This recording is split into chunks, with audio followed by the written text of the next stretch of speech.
I guess for icebreaker to get us warmed up, Ed, because it's been a minute since I've seen you. I guess I'm gonna ask you a hard pressing question. All right. And that is it fucked up that Wong starred in a Tide commercial to promote the new Doctor Strange movie? Like, it was a Doctor Strange commercial for Tide. I didn't even see this. I should have linked. I've seen it last night, and I was like, wait, is that Wong? That's awesome. And is he? It's like the whole premise is that his cape escapes. Yeah, the cape escapes. While he's trying to wash it, like he's in the laundry room, he's trying to get it washed. It escapes because it sees like the Tide Pod or the Tide packaging, runs throughout New York City, causes mayhem, has its own little adventure, comes back, and then, clean all your sorcery garb with new Tide Pods. Don't forget to watch Doctor Strange. No, Wong's getting paid. That's awesome.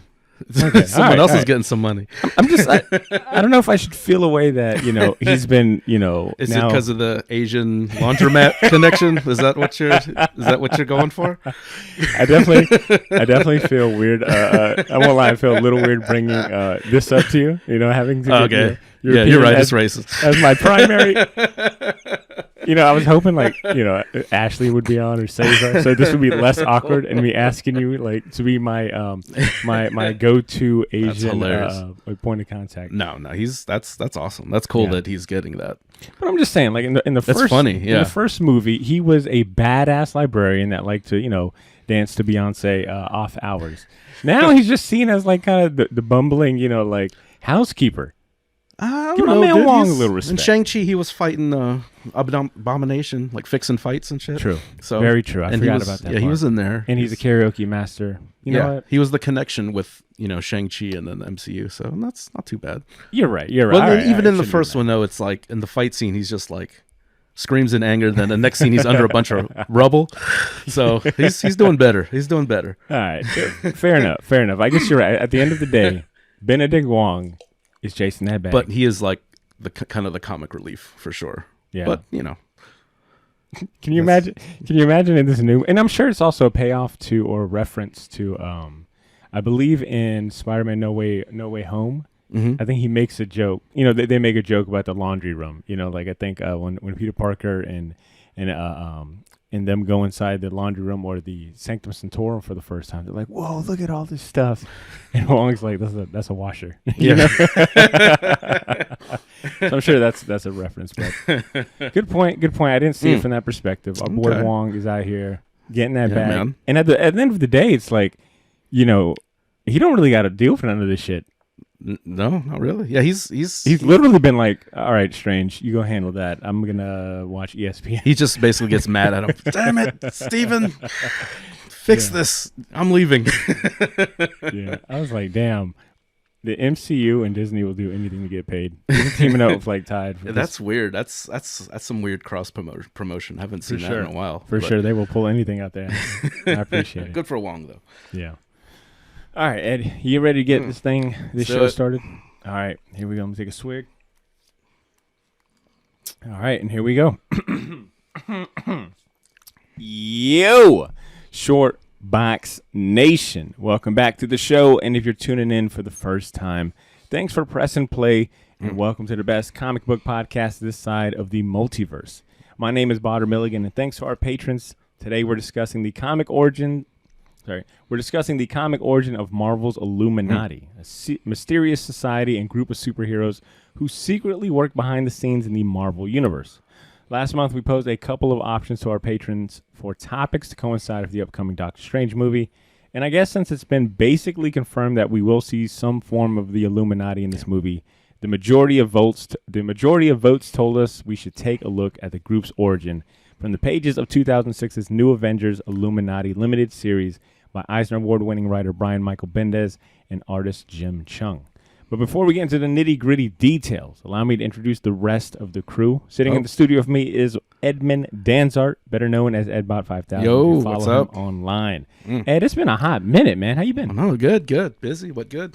Man, I'm so glad that someone else other than Drew's sitting in that seat. Oh, the liability. I'm messing with you. Drew's been holding it down for a minute. and been doing a great job at that. I think I'm just excited to not be talking about Moon Knight for man. once. It's been like there's only so much you can talk about Moon Knight, and I think I'm almost reached my goal or my limit. Luckily, the season finale is out this week, but I'm excited to talk about this series here. It's been a minute since I've read it. Was this your first time? I've never read it. First time. Oh, good stuff. Yep. Good stuff. Hopefully you liked it. And then this is the part where I would throw in the Patreon and Gotham. So I'm going to skip that and then go straight to here. All right. You've heard about how we can. All right. You've heard about how you can support the show and who currently helps us keep the lights on. Now let's talk about the Illuminati. Secret society, trying to keep their army. Nice. Obviously not to be confused, for the secret society started in 1700s Enlightenment era Bavaria. Not that I think anyone... I'm sure, yeah. It's like that was. There's people turning it off now. Yeah, oh like, man, what the hell? I thought this was a history podcast. Ed, do you care to tell the people what members make up this Skull and Bones inspired sextet? All right, we got forming this little cabal is Tony Stark, Iron Man. He's representing the Avengers. Blackagar Boltagon, a.k.a. Black Bolt. He's represents the Inhumans. Professor X, of course, mutants and the X-Men.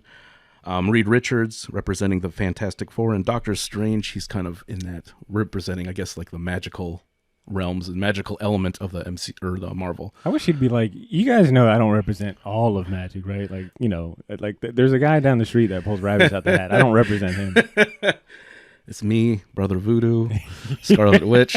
You know, actually, real quick on the topic of this, the representation in this group leaves much to be desired. You know, they did invite Black Panther. He's like, "Fuck this." True, and he was, you know, he took the logical route. He's Yeah. like, No, let me get back later. Let me see if this works first, then I'll come back a few years later. Good point. Did you name? Was that everyone in the group? That is, yep, 6 people. Oh, and sorry, Namor representing the Atlanteans. Who is the least, who you know, judging from this comic book, The muscle, and also the one that you wish would not have joined, because he just seems to always have an opinion on pretty much everything. His opinion is like beat the shit out of them until they agree with you. yeah, he's got his ways. And why aren't we beating the shit out of them until they agree with us? All right, thank you, Ed. I'm gonna go ahead and share the solicitation for New Avengers Illuminati issue 1 that was first published in December 2006, because I think it gives such a good, pretty much overview of the story and the group's reason and origin, and it reads as follows. The Illuminati is a secret organization comprised of several of the world's most powerful heroes: Sorcerer Supreme Doctor Strange, Black Bolt, King of Inhumans, Charles Xavier, founder of the X-Men and mutant rights activist, Reed Richards, founding member of the Fantastic Four, Namor the Submariner, King of Atlantis, and Iron Man, Anthony Stark, founding member of the Avengers. These 6 men have worked together. Anthony, you got all formal. This is a comic solicitation. Okay. You know, it's like, okay. These 6 men have worked together to mold and shape the status of the superhuman world and the world around it. How and what they have done together has remained a mystery until now. Writers Brian Michael Bendez of Avengers and Ultimate Spider-Man fame and Brian Reed of Miss Marvel fame have joined together with Jim Chung of Young Avengers to reveal this untold story of the Marvel Universe and how the Illuminati's actions affect today. So that's the solicitation there. Good little level set. Ed, I'm assuming you read all 5 issues, right? Yep. Awesome. So how did it sit with you, and what do you think of the idea of a group of superheroes like these pulling the strings behind I think scenes? I liked it a lot, like I said, and it's definitely a great kind of catalyst for getting into these big events, you know, because 9 out of 10 times every decision they make is not the right one. You know, it always backfires. These are some of the most. They are clumsy as hell and barely making making it out of any of these situations. But it's cool seeing, like, the idea of it is, I think, really smart. Just kind of getting these kind of splintered groups of heroes. Mm-hmm. Realistically, they can't all work together, but we can have a representation of everybody and then kind of figure things out, and then basically, like, you know, in secret talk to each other and kind of pre-plan, because it's because it basically, after, you know, Kree-Skrull War, you know, Tony Stark is like, we don't want to be like on our heels every time some shit goes down. Yeah. So let's do some preventative action and let's try to figure this stuff out before it gets, you know, because, you know, Earth almost got destroyed. So, But I think it's a very smart idea. It's a great, catalyst for stories, because it's basically the last handful of big events was caused by the Illuminati. They had a hand in it. Civil War, World War Hulk, Secret Invasion. Like everything is basically due to poor decisions on the Illuminati. For sure. It started with an altruistic motive. Tony Stark wanted to form this, and his original idea was to form a delegation of a delegation of like the X-Men, the event, like a super group, a super government representing the superhumans in the Marvel universe. We've got the X-Men, it'll be the Avengers, the Fantastic Four, Atlantis at that. But, that idea was quickly shot down by pretty much everyone, in the sense that, it was too large. I know you getting on Namor, but he's even the one's like, you guys can't even get your own, house in order. How do you think we're going to, how do you think that's going to work? Yeah. I mean, his approach is very brash, but at the end of the day, he's like, cut the shit guy. He's like, the buck stops here. Exactly. But of course, they decide, instead of doing like a formal delegation, instead they'll go the secret society route, and they'll just have these 6 individuals meet on a regular basis to share ideas, to kind of like share topics and things going on in their respective worlds. So if something's going on in the mutants, Charles Xavier would be that representative to share that information. And the idea is if we each have a piece of the puzzle, if we come together, there's nothing that could stop us. And they all have different, perspectives. It's not like 5 of the same type of character making the same decision. You have 5 completely different characters. Yeah. And that's some of the funnest stuff. That is some of my favorite aspects going on in this series, is that this isn't a very big action heavy series. Like, there's no big brawls or punching, superhero or monster in the face. It's a lot of like battle of ideology and a lot of bickering. Yeah, plenty of bickering. You also realize that these guys, for being leaders of their respective teams, they are not team players, at this point. Like, they can't put their egos aside or their approaches, but some of that is the fun in it for me, is like the dialogue that they share, and like, you get to watch certain characters interact with each other that up to this point it was not very common. Like, you weren't going to see, like, there's no reason for Professor X to engage with Namor, or or at least not in a way where it makes sense. Why are these guys together? Yeah. Like this idea here, and it feels like common sense at this point, right? Like, we're so used to seeing the Avengers comprised of different representatives. Wolverine, as a member of the Avengers. He's been a member of the Avengers for a long time. So it's kind of like, well, yeah, of course this would make sense that the top dogs for each of these groups would meet, at some point. They're privy to a lot of information, and the interest, they have a shared interest in, which is, protect our kind, protect humankind at that from threats, and be heroes. Yeah, and it's like the 5, basically, you could say probably the best representatives of their groups or respective groups. Like, they're either in charge, like Black Bolt and Namor and Professor X, or they're kind of the financially in charge, like Iron Man. Yeah, I agree with you 100%. I think the concept and idea is really cool, and I think that's a big reason why our patrons chose this one over the 2 other very more Doctor Strange specific comic options I put on the poll. It was, this. I also had Doctor Strange: The Oath by Brian K. Vaughan, which is a really good read. If you just want to read a straight Doctor Strange story, I recommend that one. But the third option, which I thought was a shoo-in to win, considering it's a classic, but it was Doctor Strange and Doctor Doom: Triumph and Torment. Where they try to get Mike Mignola, soul. For goodness sakes. I was like, that's a really good one too. That's going to be an easy one. But instead, Illuminati came out with once you heard Professor X's voice, that's like, nope. When you heard Patrick Stewart's voice in the trailer, yeah. Maybe we should tell him. Yeah, and I've noticed that, like comic YouTube, especially at that, have the videos of the Illuminati have already started rolling in. Oh, so it's a safe bet. But overall, I personally think the concept and idea is cool. You pointed out that it's been a vehicle for a lot of memorable Marvel summer blockbuster events at that time. Like some of the better recent ones, dude. I mean, it was during that stretch in the late 2000s, like 2006 to 8 and 9, where it was like back-to-back Marvel summer blockbusters. And that's how they advertised them. Like, hey, these are big events. But you mentioned Civil War, World War Hulk was they laid the foundation of World War Hulk in this series, and then Secret Invasion spun out of this. And not just that too, but I think what Brian Michael Bendez and Brian Reed and Jim Chung did was they laid the foundation down, and they got it bared a lot of fruit in that instant. Yeah. But this concept of the Illuminati is something that has been steadily it continued to kind of bear more fruit, especially when you consider Jonathan Hickman and what he did with the group. Yeah. He took over New Avengers and really focused on this team and introduced new elements and conversations into what was set up here.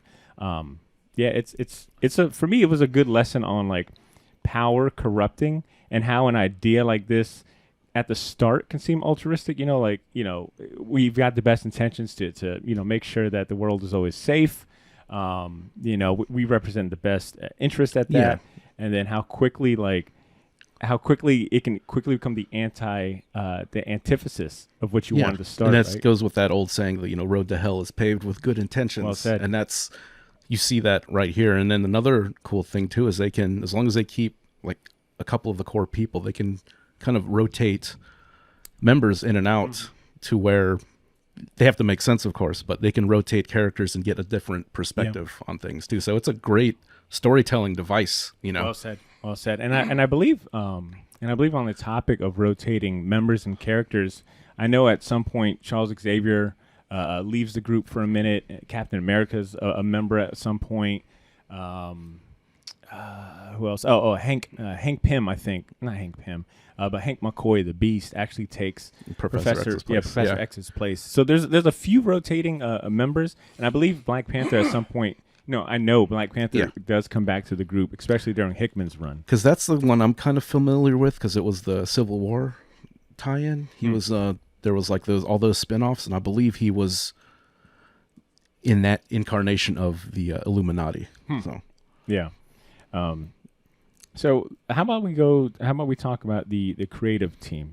We've mentioned them by name so far, but talking about Bendez and Jim Chung, we've actually spotlighted them on 2 separate episodes last year when we did our House of M Comic Spotlight and our Young Avengers Spotlight. But what did you think of their product together in this one?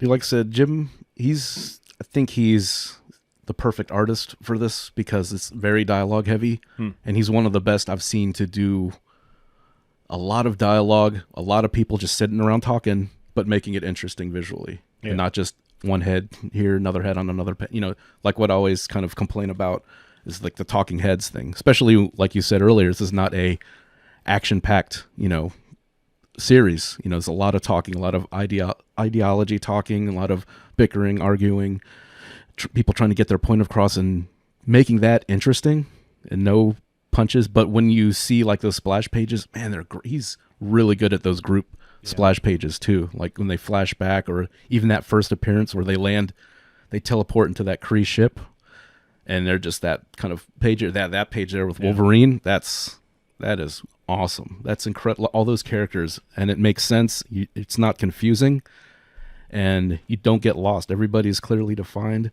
That is a beautiful, beautiful splash page. Yeah, and I've got the splash page Ed's making reference to is in issue 3, the Secret Wars episode. So Jim Chung. We're gonna have a flashback. Yes, I get to draw some cool shit. Yeah, Jim Chung is excellent at depicting a lot of heroes and a lot of different characters at once.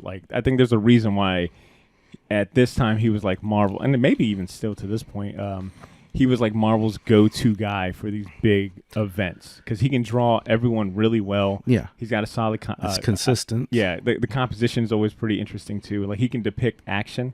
I will, and with that praise aside, I will say, I think he played it a little safe in this, but hearing you mentioned that, I'm sorry. Knowing that this was such a dialogue heavy series, I don't know if that's his fault, Yeah, and I think that the way he approached it, because I think his page layouts are really good too. Like those kind of thin horizontal panels, cutting up the pages in like 5 or 6 horizontal panels. It just makes it more visually interesting than just a big one panel with like a bunch of word bubbles. Yeah. Splitting it up like that, even dividing panels of one picture, makes it more visually interesting, that where you don't get like a slog reading a lot of the stuff. So it's a tough task, but I think he was really successful at it. Yeah, he shined where he could. I think where I'm getting at is that when you see like these big kind of epic splash pages where like action is being depicted, and then you look at the story that you got, you're almost like, damn, they I would rather read that. What was that? Yeah. You're almost like, damn, there's a reason why Jim Chung is called on to do like these big action blockbusters.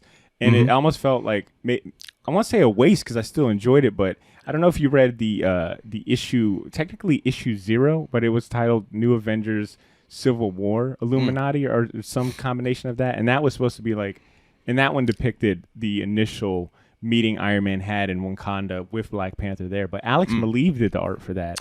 Oh, yeah. And I thought Alex Maleev's artwork kind of fits those more mundane moments a little better, because Alex Maleev can draw, in my opinion, his expressions resonate a little better with me and with those type of scenes. You get a little like I said, he's a fantastic artist, Jim Chung, but like I said, you get kind of that same face, over the panels. Yeah, but I know what you mean. It's a totally different artist, but I agree that he'd be a better fit for a more conversation heavy, talk heavy comic, word heavy.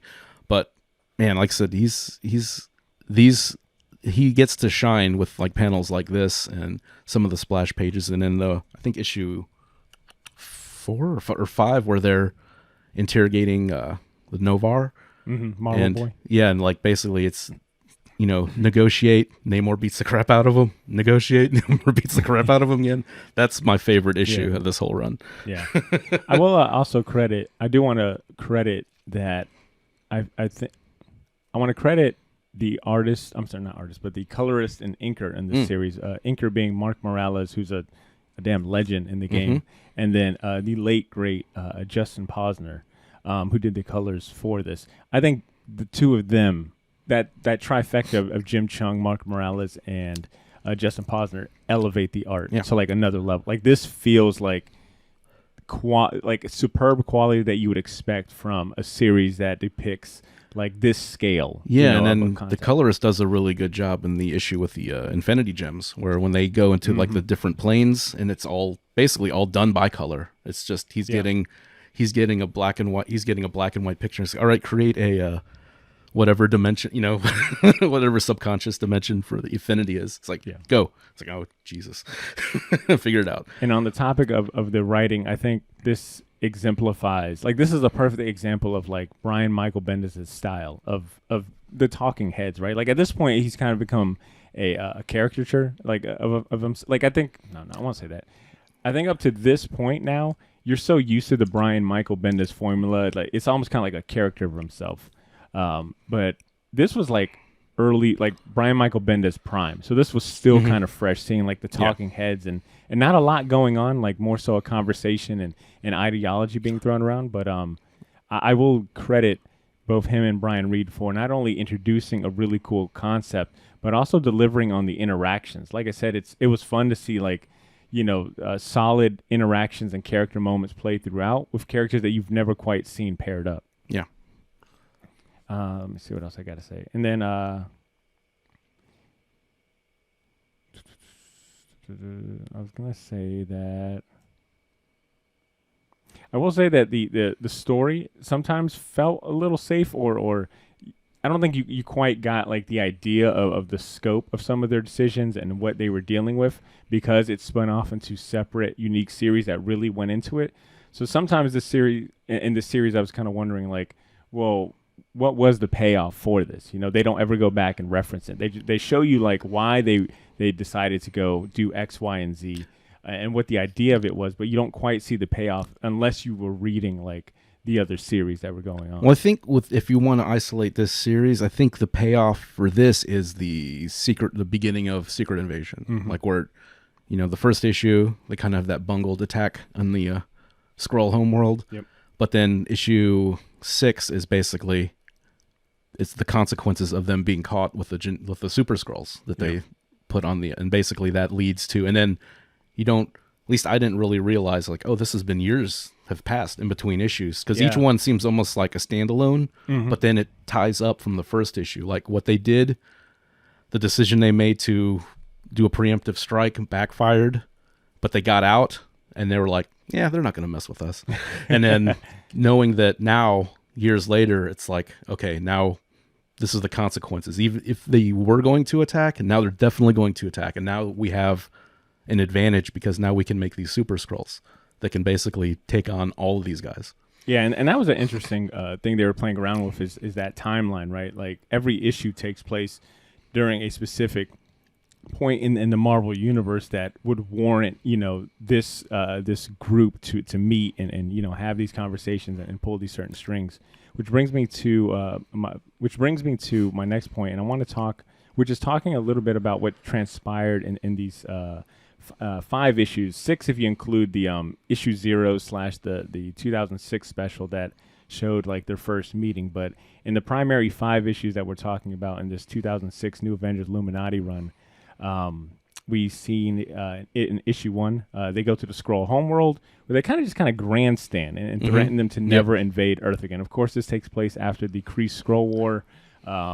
And this was them saying, and I mean, the Kree Skrull War being the catalyst for them to even form this group, but this was it's kind of reactionary and preemptive. It was a reaction to the war, but preemptive in the sense of like, we'll never let it happen again. So we need to go tell the Skrulls to never come fuck with us. Yeah. Which backfires because they get captured and then eventually break out, but it allows these Skrulls to examine and study them and really get their genetic material and stuff like that and now we really know how to fight them because at the beginning it's the king. It's like, how did we lose to these backwater Earth?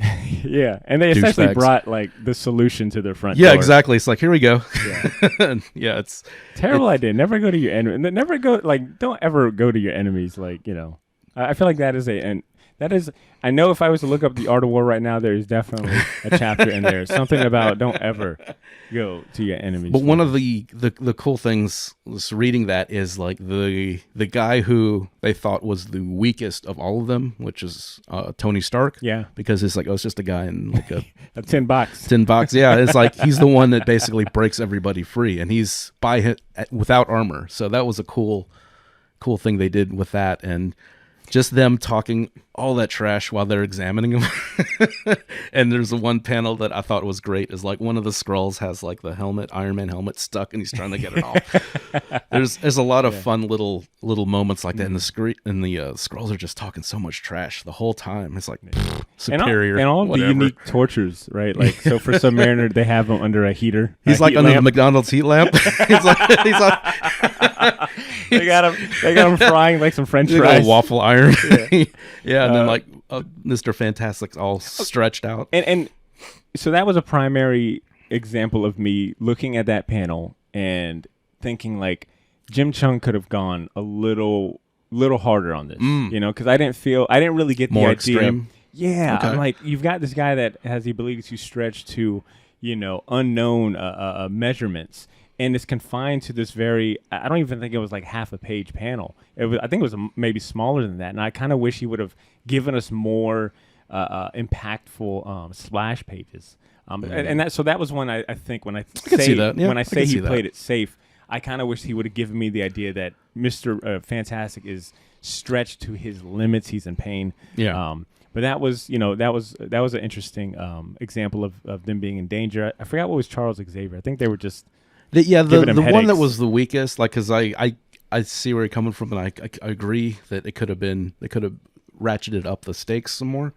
But yeah, I think like Professor X and Black Bolt were just in like a tube, or no, not Black Bolt, but Doctor Strange and Professor X were just in like a tube, and it couldn't get out. But yeah, everyone else, I think you're right. It could have been more creative with the torture and examination for sure. But overall, it was a good way to kick off the series. I felt like that was a very cinematic kind of feel to it. And if they should ever decide to really if the option was to ever, I guess, make a live action adaptation of this, which I think is far fetched to think of, I think they're doing Secret Invasion. I think that first issue. Oh man, that's a series. That's a good point.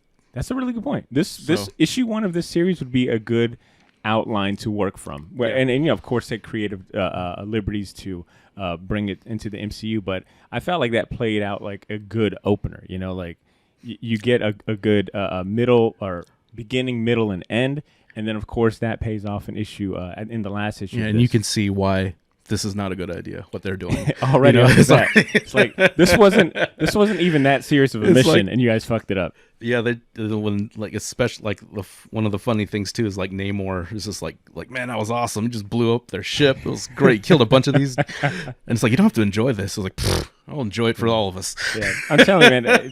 Some of those best moments are when it's when the action has died down and you get to see the personalities kind of come out. Namor being so brash, Reed Richards being so cold, calculated, almost like Spock, right? Like he has no social. He's just not a very fun guy, for lack of better terms. Yeah. And whatnot.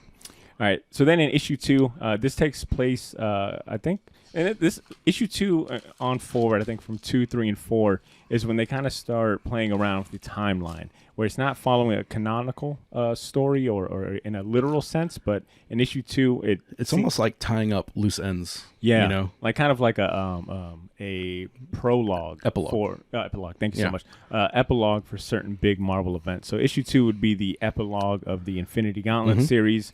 It finds the team primarily led by Mr. Fantastic in this particular mission, attempting to gather the Infinity Stones for themselves and attempt to destroy them for good. Yeah. And I'll pause right here to say I think this issue had one of my favorite panels. That's a cool pages. That's what I was referring to, is like the colorist job, doing all that kind of cosmic background. That's 100% the colorist doing that. Yeah. So watching, Reed Richards with the Infinity Gauntlet kind of, floating in space with the other members as they search for these stones. And he gets kind of like Gollum-like with that gauntlet. He's like, I'm going to have all the stones. I mean, we? Oh, yeah, we. And of course, like this issue pays off later on in Hickman's run, because they realize that they can't destroy the Infinity Stone. So they find it, they task themselves with each owning and taking care of Infinity Stone, which we would see play... which we would see the consequences of in Hickman's run, because that is a big part of his story arc. Originally, he tried to wish it away, and that's like which caught me by surprise for a minute, because I had forgot like that was his whole intent. He doesn't make that very clear in the beginning, because you see him like he's like kind of getting power, like very, very like you can see like I can comparing like Gollum with the ring, just kind of getting like, or I guess better yet, like Frodo when he has the ring and starts going crazy a little bit, but. It's kind of like going like a genie, like you can't wish for more wishes. You can't wish this away. You can't wish this problem away. And that's a fun idea of, splitting up the gems with all the people. That way one person doesn't have the power. Conveniently, we have 6 members and we've got 6 stones. I see what you're doing, Brian Michael Bendez. Not bad. All right. And then pretty much, like I said, the rest of the series finds him doing other various things that I don't think have as much impact on the larger Marvel universe. We find them trying to convince the all-powerful Beyonder to that was a fun issue, though. Stay the fuck away from Earth.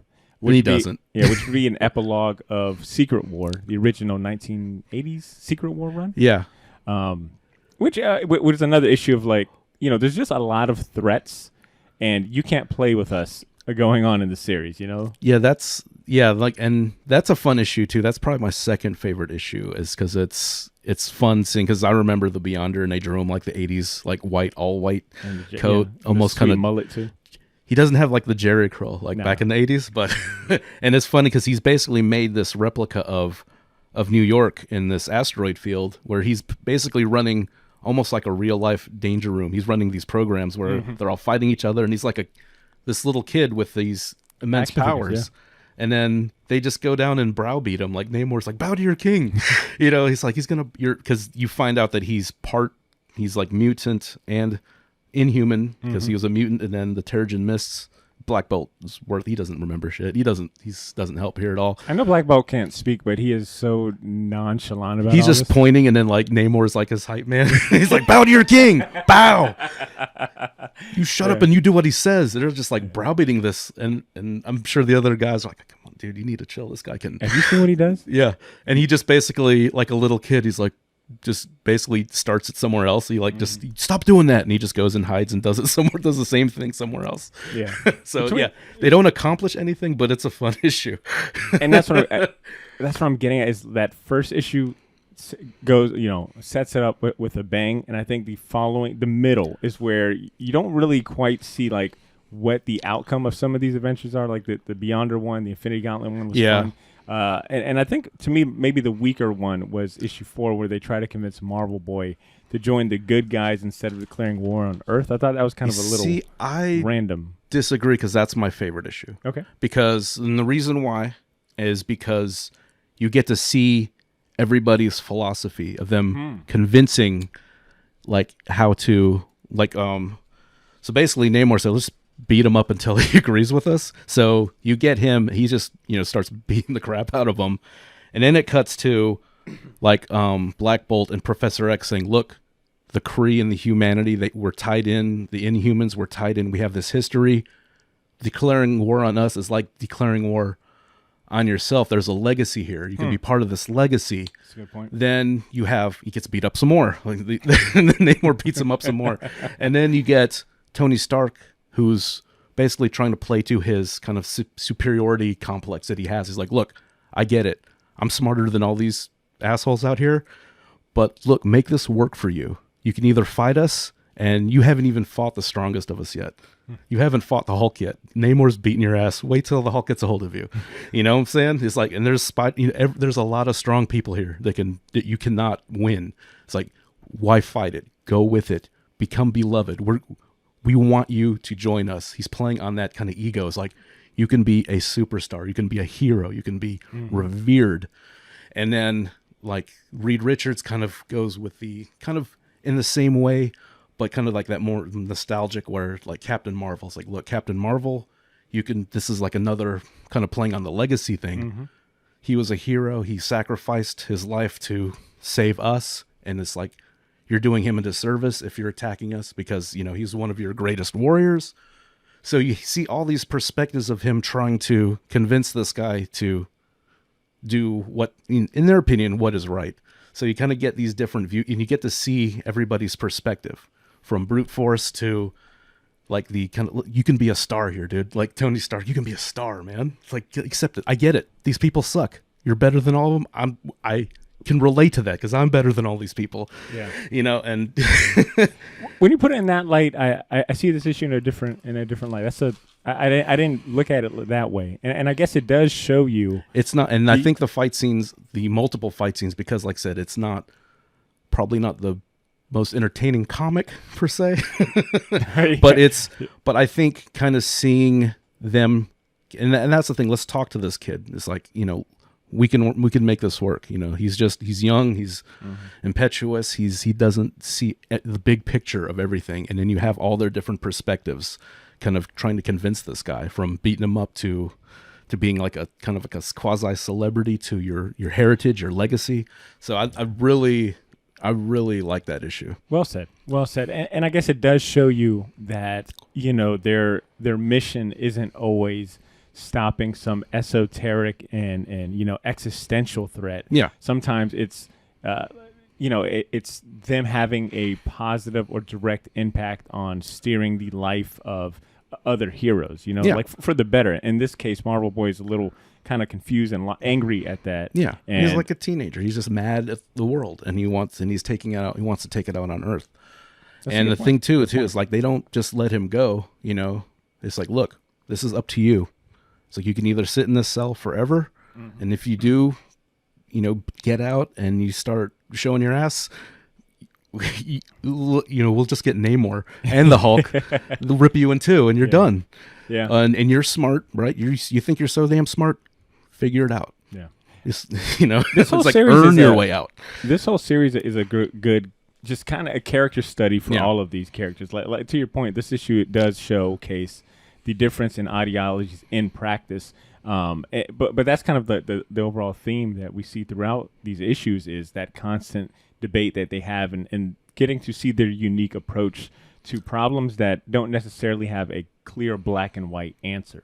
I think it's some of the fun. Oh, and I think in that issue too, like there's some kind of cringy dialogue where they're talking about, like where he's talking about sleeping with Madame Mask and like saying you guys are married, you can get. Yeah, it doesn't age well at all. It's like, it does not age well. Some of the dialogue. But the funny thing is, one of the funny lines is like.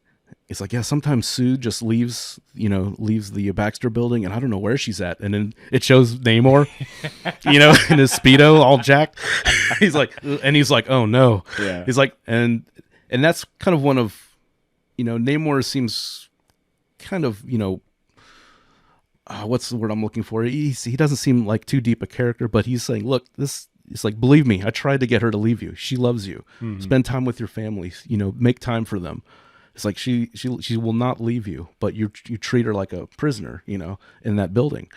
So it's that was a cool moment, but there was some kind of cringy stuff in there too that like I said doesn't age particularly well. Yeah, for better or worse, it's definitely an insight into a guys club in the MCU. Yeah, it's like almost like a locker room not talk. MCU. Yeah. Exactly. Locker room talk with the 6 guys with the biggest egos. And they talk about Professor X and what's her name? Oh, Lalandra. Yeah, she's like, you dated out of your species. I was like, what? It's like, it's online. It's like, what's online? It's like, this Professor X, you can read minds. Yeah. And I think part of that conversation too was like, I think Reed and Tony were, basically saying you can, talking to Professor X, you can basically reprogram everybody to not hate mutants and to get along. Yeah, and he's like, that's not how that works. I love the it's way like you think like a programmer. And it's like, what's wrong? And then Reed's like, what's wrong with that? So you get like, there's that ideologies too, I like the way Professor Xavier explained that, like why he doesn't, he doubles down on, I don't use my powers for that reason at all. But he also gives an interesting explanation on how, like, should he mind wipe or change your mind forcibly, how your mind is an organism and it knows that it should not be programmed this way, and it would result in you fighting back in some form or the other. Because there's some funny things there. Brian Michael Bendis adds some funny stuff, and it's like he's got a sense of humor. He's like, sure. He's like, I don't do that, and Tony's like, you do that all the time. What are you talking about? You fry people's brains all the time. Yeah. All right, and then the last issue of this series, so issue 5, is the payoff to the first issue. This is when they find out that the Skrulls have infiltrated their ranks, posing as not only other heroes like Elektra, but even members within the Illuminati. Secret society, trying to keep their army. Black Bolt. This is why you never trust the silent ones. It turns out they find out Black Bolt has supposedly been a Skrull for as long as they can remember. So the guy that hasn't said a word obviously had the perfect cover up. And that honestly, that reveal, because it's been so long since I read it, and I forgot its ties and how it's directly like tied in. Like the next thing was Secret Invasion, but that was such a. Honestly, I was really shocked when I seen the reveal, because I was like, wait a minute, is that word balloon coming from Black Bolt? Yeah. Why the fuck is he talking? Oh my god! Yeah. And then that's and the thing with and just a little thing that I like that kind of makes the world seem bigger is when they, the body. It's basically Tony sitting over the body bag with Elektra in it. And I was going to make a Jennifer Garner joke, but it's a Skrull. It's a square-faced Skrull. It's not Jennifer Garner. But really, real quick, really awesome one-page splash we get of them, of the dead Skrull body in the Elektra. It does kind of look like Jennifer Garner, don't it? Nice square jaw. But but one of the and it's like very little, but I thought it was cool. Is like, and she's like, "This is Elektra," and then I don't know. It was, I forgot who didn't know, but one of them's like, oh, who's that? And he explains like how she, and that basically is like, yeah, why would they know who's in charge of like they don't overlap at all. Yeah, so it's like, oh, that's okay. Yeah, very good point, because this whole series does. It's like not everybody knows each other. Yeah, it almost gives you the scale of how big the Marvel universe is. Via these there's 6 representatives of different sectors, if you will, of the Marvel universe. So it is interesting that, this person wouldn't know anything about what this person's got going on, which once again calls... or like a non-Avengers would know, because they're not tied in Which calls again to the reason of having this group, right? Which is such a great vehicle of having overlapping stories and introducing characters with other characters. But one other thing I'll note for this particular issue is, which I find super fascinating, is that it's not at this point, the relationship is strained amongst all of them. I think in this particular issue, this is post Civil War, right? Yeah, post Civil War, post World War Hulk. So there's already a sense of like, look, we've done more damage than help at this point. Because I think Doctor Strange's like, I'm surprised you called me or something like that. Yeah, I think they've disbanded at least 2-3 times up to this point or whatnot. But this, it speaks to I think the purpose again, but also the stakes at play, that they know if we're being called upon, it's for something bigger than, we've got to put our egos to the side. And of course, this being a giant threat to the heroes, right? The fact that they don't know who to trust, who could be a Skrull and whatnot. Yeah. I think this was a good launching point for what would become one of my favorite big Marvel crossover events. I thought Skrull or Secret Invasion was fantastic. I remember reading that as it was coming out, and the build up and the hype was awesome. And that Super Skrull, that I think another one of Peter Chung's strengths is his costume design. I'm sorry, not Peter. That's Aeon Flux. Jim Chung. Is his costume design. If anyone's going to do a redesign of outfits and costumes, hire that guy to do it, because that is a sweet. That was a sweet outfit. That was like an Elvis jumpsuit with Namor's black thing with the wings, and man, he looked really cool. It was like the coolest looking Super Skrull I've ever seen. Yeah. Was there any? You've spoken a little bit about it, but I want you to lean into it more. Was there any particular characters that you enjoyed seeing, like their interaction? Because for me, it was like Reed and Tony. What about you? Reed and Tony was good. I liked Namor and everybody else. Namor, because another fun thing was when they and it's like they're even keeping stuff secret from each other, because when they use the Skrull ship again, they're like, I thought you destroyed this thing. It's like they can track it and find it, and and then Namor looks at Reed as like, you guys are making, it's like, and Reed's like, well, we're learning technology, this is going to be helpful for mankind, and he's like, you guys are making money off this, aren't you? And then I was like, how do you think we got the microwave? It was Roswell. I was like, so things like that, and Namor's just bluntness of just calling out and cutting through all the BS, which I like a lot. And I think Namor's interactions with most people, and then the one with the Beyonder is when he's like, I can make all your dreams come true, and then you see a bald Namor with a goatee, Earth is mine. And they're like, you want to take over Earth? It's like, not all the time. He's the guy you can trust because he leaves it all. He's probably the most trustworthy. Yeah, he's the most straightforward, and because he so puts blunt. everything on the table. Yeah.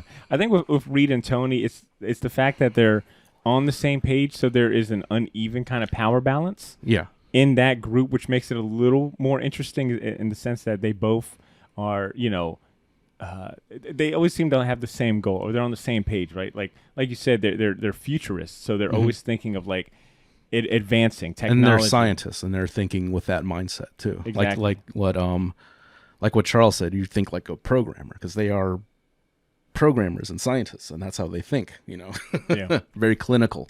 Yeah. So I enjoyed seeing their characterization on together a lot, because it always led to some interesting conversations with the rest of the group, which leads me to thinking. I wanted to pose this to the group, but it's me and you on here, Ed. So let's compare notes. If the short box if you were to represent a character from the Illuminati with each member of the short box, who would be who? Oh man, I think C.S. Namor is pretty good. Yeah, that's what I got. Since you work in, you're kind of in the IT field. I would say you're one of the two. I'd say you're Reed Richards. Yeah, I'll take that. I think Ashley is definitely Black Bolt, because she's probably the quietest of us all, but when she talks, it's usually she's dropping bombs. So silent but deadly. Ashley will, say sometimes just 20 words in one episode. Yeah. But when she speaks, God damn it, we listen. Ed, I had you down as Doctor Strange because I felt like Doctor Strange in this series was just down for, kind of, he was the most nonchalant kind of chill guy. He was like, look, there's no one else to represent the magic guy, so I guess I'm here. I'm just kind of. I can just teleport out of here whenever I want. I think he was the most laid back, least temperamental guy on the team, but clearly very much needed. Very much needed. So I think that would be you, Ed. Oh man. All right, let's talk about the. I guess anything else to say about the comic, because I want to shift gears and talk about how we might see this interpreted in the MCU. No, like, so this is the first time I've read it. Had a kind of passing familiarity with the Illuminati, but I never read any. I never read anything specifically based on them. Just kind of the results of their actions, Yeah.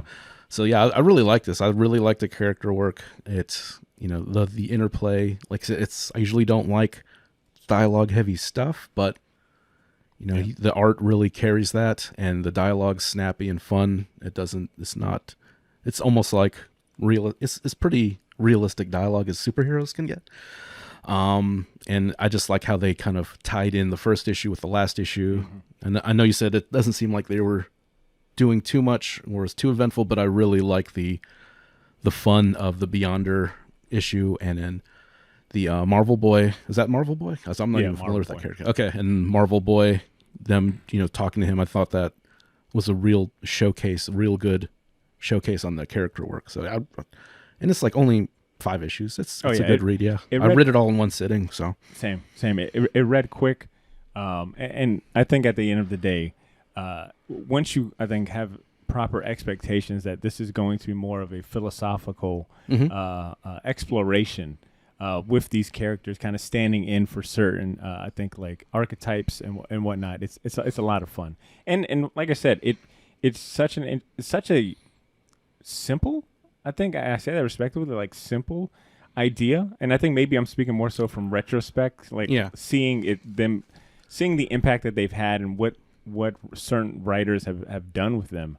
It seems like such a simple idea, but it's still a really cool vehicle to tell other stories and to like really not only show you the scope of the Marvel universe, but to also like bring it even closer together, right? To like allow overlaps and certain plot points to really like expand by using other characters and whatnot. Yeah, and it kind of gives you, I guess, more validity to these multi-title crossovers. It's like, okay, that's why Captain America's over here and fighting Juggernaut. Why is he here? It's definitely one of those, I think, ideas that once it was established, I don't think there was any way to go back to having, siloed stories. Like there was no way to just go back to having just X-Men in their own pocket. Like at this point, it was like they kind of opened Pandora's box in the sense of like, unfortunately, I think everything now is such a big crossover story, Yeah, and I think that's one thing too. Is like you can really abuse it, to a point. But as long as the stories are good and as long as the events, make sense and are quality, then keep doing it, because it's a great vehicle to tell some interesting stories. Well said. Have you watched any of the trailers for kind of moving back on to the whole reason we decided to spotlight Illuminati, which is in celebration of the upcoming Doctor Strange 2 Multiverse of Madness movie? Have you watched any of the trailers? I think you and me might be one of the few that will actually watch like trailers all willy-nilly. Yeah, I watched that. Like I said, you sent out that list of trailers. I didn't know there was that many. Yeah, I was like, oh man. Like luckily, they were all like a minute. Yeah. And a lot of the same stuff. But yeah, I've no idea where they're going with this. Because as soon as I saw Baron Mordo like saying, oh, the Illuminati will see you now. And I was like, uh-oh. So yeah, and then you kind of see Professor X like over the shoulder. You don't really see him fully, and then you see the I guess the guards. It almost look like Ultron and Iron Man kind of mixed together, almost like the Superior Iron Man armor. Yep. That kind of platinum, white armor. And for the record, I was mistaken. What's the name? Chai Weddle Ejiofor. I think I might have said that right, but I'm probably wrong. No, that's all case, you. I'm not even trying that. He plays Carl Mordo, which is I'm not sure how accurate that is to the comic books, or if that's just a stand-in for Baron Mordo. But he's Carl Mordo in the movie. I think it's Baron's like a title. I think that's the same character. You know what? You might be onto something. Yeah. Yep, definitely a title. Yeah, it's not his name.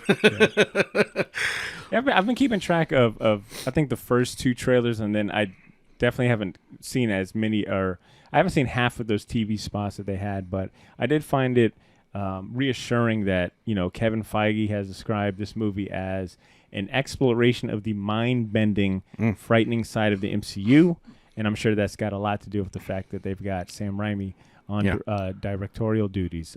Elizabeth Olsen and Benedict Cumberbatch have both praised being able to work with him and the vision he's bringing, and how he's gonna the vision that he's brought to this movie so far. And it seems like Sam Raimi is a pretty big Doctor Strange, or was a fan of the first one. He called it interesting, and I think he called it interesting and smart movie telling. And the visuals, that kind of the crazy visuals, the crazy camera work and stuff, that's right up his alley, because he does his. If you just look at the movies he's done, that's they're all pretty. They get kind of out there, so this is like a perfect fit, I think. Yeah. All right, so let's try to figure out some of the let's go ahead and name some of our best guesses or thoughts on what elements from the Illuminati comic may be used in the film based on what we've seen so far. You've mentioned already Patrick Stewart is not. I'm sorry, not teasing the first trailer. Okay. Patrick Stewart was teased in the first trailer. Yeah. He's also listed on IMDb, though he's not credited as anyone in particular. It doesn't say, Professor X. He's just credited there. Yeah. His appearance in that first trailer or so was, I'd say, the main catalyst that sparked the initial Illuminati rumors. I know when that first trailer came out, it felt like that's all anyone honed in on was the back of this bald head guy. The back of this bald head. It's that's how they're getting the X-Men in here. And I'll be honest with you, I was so hesitant to finally cave and accept that was Patrick Stewart. I was like, it could be anything, I got to see the guy. They took some Star Trek clips and made a. But eventually, it was like, no, that's definitely Patrick Stewart. Yeah. There was also the grainy footage that was isolated from the first trailer that looked like Superior Iron Man, aka the evil Iron Man from a 2014 comic series. Tom Cruise that would be amazing. Did you see all the Photoshop Tom Cruise? Yeah, pictures? yeah. Looked pretty good. And and he has a history with the character because I know he was back in the day he was wanting to play Tony Stark. Yeah, he was pretty close playing him in early 2000s. Yeah. So and then on the topic of the Superior Iron Man footage, there was also those Ultron bots that we see escort a detained Doctor Strange, which is reminiscent of the Iron, and this might be a reach, but bear with me here, but is a little reminiscent of the Iron Man bots you see in that dream sequence in Illuminati issue number 3, when the Beyonder is showing them their heart's desire. Oh, and it's all those sentries are kind of the Iron Man sentries, which to kind of show you that Iron Man's whole goal of this was complete kind of control, and that was where it could go for him, which falls in line with what Tony is pleading for in earlier MCU movies like Age of Ultron. He talks about a shield around the world and build armor around the world. Exactly. Yep. And I think since this movie deals will absolutely be heavy on the whole multiverse stuff, my theory is that probably this particular situation that Doctor Strange has found himself in is a multiverse where maybe he has kind of gone off the rails, or superheroes in general, or some incident has happened where there is a need to form the Illuminati to kind of control those situations. What he did in Spider-Man kind of calls for it. Well, I was watching Doctor Strange last night on that same mindset. I forgot that Baron Mordo at the end of Doctor Strange 1, his whole new mode, he's kind of dissuade at the Elder One? Yeah, and he was right. Yeah. Well, his whole new motive is anti-sorcerer, anti-chaos. He is absolutely revolted at what Doctor Strange and the Elder One have been using their powers for. Yeah. So that kind of falls in line with what it seems to be his whole MO in this movie, which is following, continuing that mindset of look.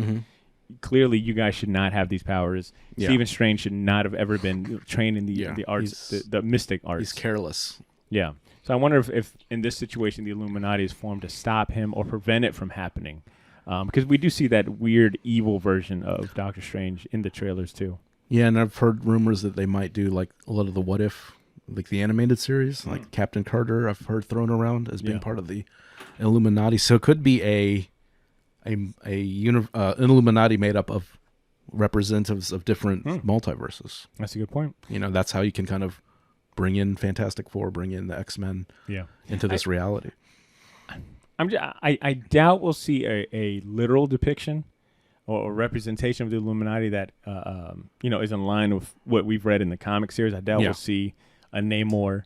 I just have high doubts that we're going to see the first appearance of like a Reed Richards or a Namor or Black Bolt in the MCU in this movie. That just feels like it would be kind of too much to put in, or explain. Yeah, and even in like the trailer, you see empty seats when he goes into that kind of courtroom. For sure, there's other members for sure. So that could even be like a post-credits scene. You know, like once they fight like him and Scarlet Witch, you know, figure out what they're doing.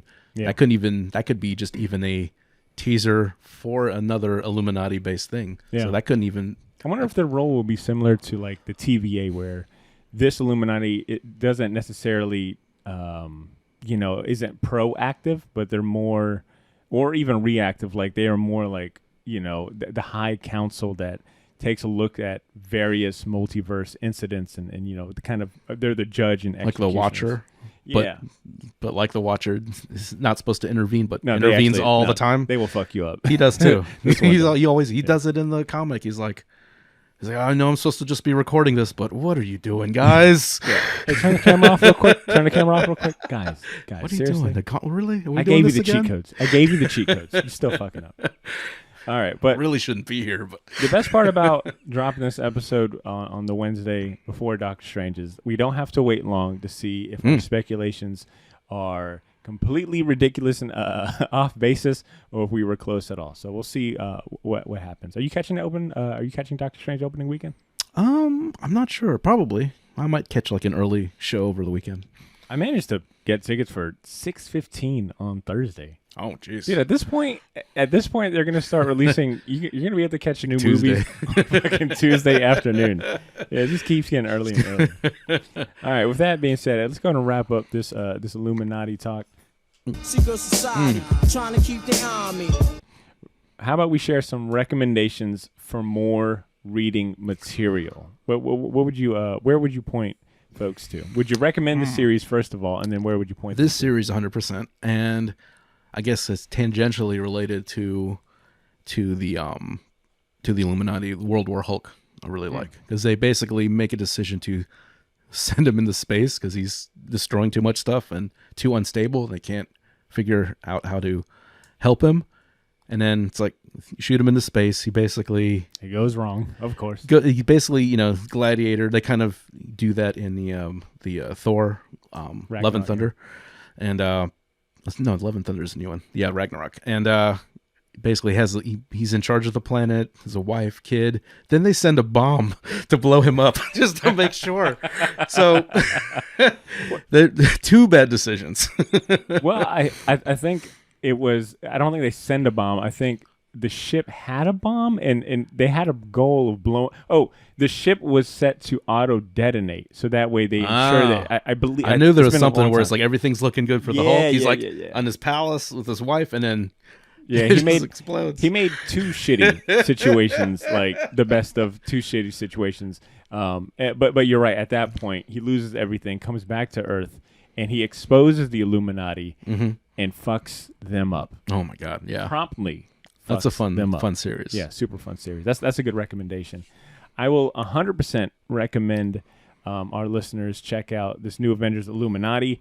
Unfortunately, it is really hard to find in a collected format. I looked on Amazon. The only listing they have for a collected format is a hardcover from 2008 that is going for way too much money. That's wild. I thought they'd be pumping those out, dude, like crazy. Unless they have plans to do so, and it just hasn't happened. But I feel like you would at least see a listing or a pre-order on Amazon. Yeah, but I think they've kind of like some hardcover thing. Yeah, with like the one shot and then this miniseries. Yeah, you would think so, but unfortunately they dropped the ball so far, as I can tell. But You can still read this series on Marvel Unlimited or on Kindle or Comixology, so you're just gonna have to read it digitally somewhere. But I will also recommend New Avengers Volume 1, Everything Dies by Jonathan Hickman and Steve Epting. Like I said, Brian Michael Bendez, Brian Reed, Jim Chung, they set a great foundation in creating the Illuminati and giving us the foundation for other stories in that immediate kind of time frame. But what Jonathan Hickman does with revisiting the Illuminati and really putting them in a in a literal, and putting them in much higher stakes. What he does with his run is amazing, and the fact that he's got he lets this story breathe for damn near like 2 years. His run lasted for so long, and it really let the story breathe. I recommend that if you've never read Jonathan Hickman's Avengers story arc. With that said, that is all the Illuminati talk we got for you today, Shortbox Nation. Sorry. That's all the Illuminati talk we got for you today, Shortbox Nation. We've spent all this time talking about a comic book from 2006, 2007, and what might come in this new Doctor Strange movie. But it's now time to move on to our next segment and talk about some new comic releases hitting your local comic shops in the next month. It's time to grab a fistful of new comics. You can either have a mouthful of teeth or a fistful of comics. Fistful of Comics is the part of the show dedicated to all you Wednesday warriors who loyally frequent your local comic shops every week, as well as newbies looking for a little help and direction on how to spend your hard-earned cash on only the best new comics. The segment is brought to you by Ben Kingsbury, owner of Gotham City Limit, Jacksonville's premier shop for comics, toys, collectibles, and more. Like we always do at this time. Ben has curated this week's list of top 3 comics he deems worthy of your money, though he'd probably prefer you give him your money, but he won't be mad if you pick these up someplace else at your local comic shop or online. So let's cue up the music and see what he's picked out. All right, the first title on his list is The Closet Number 1. It appears to be the start of a new indie horror series that's releasing June 1st by Image Comics. It's written by James Tynion IV and artist Gavin Fullerton. It looks interesting, but you don't have to take my word for it. Let's hear from a professional on why this might be worth your time. Let me look for his. Okay, I think this one's it. We all know the hardest part of collecting comics is actually reading the story month after month. That's why when expert writers like James Tynion IV drop their horror knowledge on us in a short 3-part series, we're all in. Closet Number 1. This bad boy is going to be short, sweet, and terrifying. I'm so glad we've decided to keep Ben's voicemails involved in that. So that is Closet Number 1. Let's go to his. Let's go to the second comic on his list, and that is New Think Number 1. It's a Black Mirror anthology-style series that's also releasing June 1st by publisher Artists, Writers, and Artisans, or AWA for short. It's got writer Greg Hurwitz and artist Mike Diodato. Oh. It's been a minute since I've seen old Mike on doing interiors on a comic book. But they're the creative team behind this one. Let's hear what Ben's got to say about this particular new series. Company of the year. They literally put studio in their name. Rewind. AWA Upshot, Sleeper Company of the Year. They literally put studio in their name. Everything they do is going to be TV and or movie entertainment at some point. Here's their new one. New Think 1.0. New Think Number 1. First of a 5 comics Black Mirror style anthology breaking down what society does worst. Now that's some good reading. I agree with them with AWA. They are making some good stuff and getting some big names. Yeah. Well, I mean, doesn't Alex Alonso run that? I think. Yeah. I think he's the head publisher, or CEO, whatever it may be. Yeah. That guy knows comic books, and the lineup is stacked. I mean, everything they put out, it's like, oh damn, you got this guy on this team. Makes sense. All right, and the last new comic book on Ben's list is Aquaman Andromeda, #1. It's Andromeda, sorry about that. And the last item is Aquaman Andromeda, #1, releasing June 7th from DC Comics. Spearheaded by one of my favorite new writers working in comics today, Ram V, and art by Christian Ward. Let's go ahead and take it to Ben to see why we need to be picking this one up. Please, Lord, have mercy on my Aquaman soul.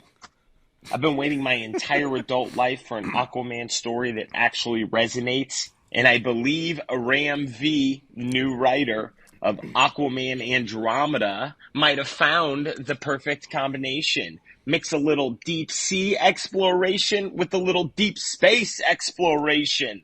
Now that is an Aquaman story I can't wait to read. Same. Yeah. Look, I've been reading Ram. One day I'm gonna find it. It'll be a sad day when I find out it's not Ram V. It's Ram like Ram 5. It's like He's a robot. Roman numeral. Yeah. It's Whatever. an AI program. I've been reading Ram 5's Swamp Thing series. Yeah, that's excellent. You've been reading it too, Mhm. dude. It is so good, man. Yeah. I think the DC Universe app has the first, I want to say like 6, 7, or 8 issues, and it has been a lot of fun. I don't know if you've read. Have you read his? Was it Image? Yeah, it was called The Many Deaths of Layla Starr. I think I know I have the first one. I haven't read it yet. Ed, you would like it a lot. You would like it a lot. So, once again, Ben's list is The Closet #1 by Image Comics, New Think #1, and Aquaman Andromeda, #1. If any of those pique your interest, consider putting them on your pull list or having your local comic shop order them for you. Big shout out to Ben and the Gotham City Limit comic shop team for the help this week. If you're in the Jax area, Saturday, May 7th, consider stopping by Gotham for Free Comic Book Day. Ben is continuing the tradition of making that day a huge celebration and party. There'll be plenty of activities for the family as well as steals and deals on a bunch of merch. I'm probably going to be out there early in the morning to get it out. I'll probably be out there early in the morning. So if you're there, hopefully I run into you. Ed, you do anything for Free Comic Day? I don't know. I might swing by some shops, but I'm still kind of in that working at, like we had that bonus episode, working at the comic shop, so I kind of avoid the madness. I don't do the Black Friday stuff. I don't really do the Free Comic Book Day stuff. So Done deal. All right. Short Box Nation, we got fan mail to read and Champion Season up next. But first, we'll take a quick music break. I played the song by our favorite music producer, Mecca the Marvelous. This instrumental is called Caterpillar, and it's off his new project dropping in June called Black Gods with a Z. Enjoy the music, and when we come back, we'll have Ashley join us for the rest of the show. Don't go nowhere.